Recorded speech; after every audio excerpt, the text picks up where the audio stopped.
Aikari itura ria Ndombe gĩcigo-inĩ kĩa ũmbunge kĩa Mboni hakuhĩ na mũtitũ ũrĩa ũrahĩa maugĩte marĩ na kĩmako kumana na gwakĩrĩria kwa mwaki ũyũ ũrĩa marona to gũthiĩ na mbere kumana na umagaru ũrĩa ũrĩ kuo. Lakini tukifika mwezi wa 11 sana sana hii misitu ndio inachomekanga. Na tutajua ni nini inafanya misitu ichomwe. Sababu hii mlima inasaidianga sisi sana kwa mambo ya mvua. Manake wakati wowote hii mvua ya sehemu hii ikinyesha hatukosi chakula. Andũ arĩa makoretwo magĩcina makara hũgũrũrũ-inĩ cia mũtitũ ũyũ marerĩkana nĩo matũmĩre ũtumũke thutha wao gũtiganĩria makara matarĩ mahoru biũ. Tulistaajabu sana. Tukapatela tukaona imetoka kwa shamba ya mtu ambaye alikuwa anachoma makaa.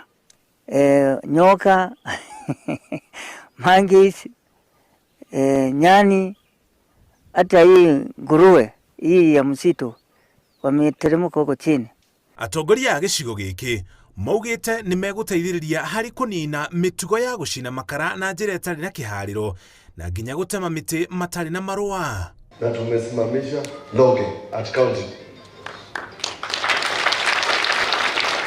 Kama kuna mtu alikuwa anategemea utachoma miti ya Kitondo forest, Atende forest, Makueni forest na Cholo forest, alafu upatiwe license ya kulog, siku zako zimekwisha. Na kama inawezekana ndege pia inaweza kusaidia kuzima moto ambao unaendelea kuenea kwa misitu. Kaunti ya Makueni nĩ ĩmwe ya kaunti iria ikoragwo irĩ nyũmagaru na mĩtitũ mĩnini ĩrĩa ĩrĩ thĩinĩ wa kaunti ĩno ĩrĩ ũgwati-inĩ wa gũthira rĩrĩ mbura ĩrĩa ĩtanyĩtwo kuura ĩrĩgĩrĩirwo gũteithĩrĩria kũhoria mwaki ũyũ. Moto umeathiri eneo lisilopungua hectares 515 kwenye misitu za serikali.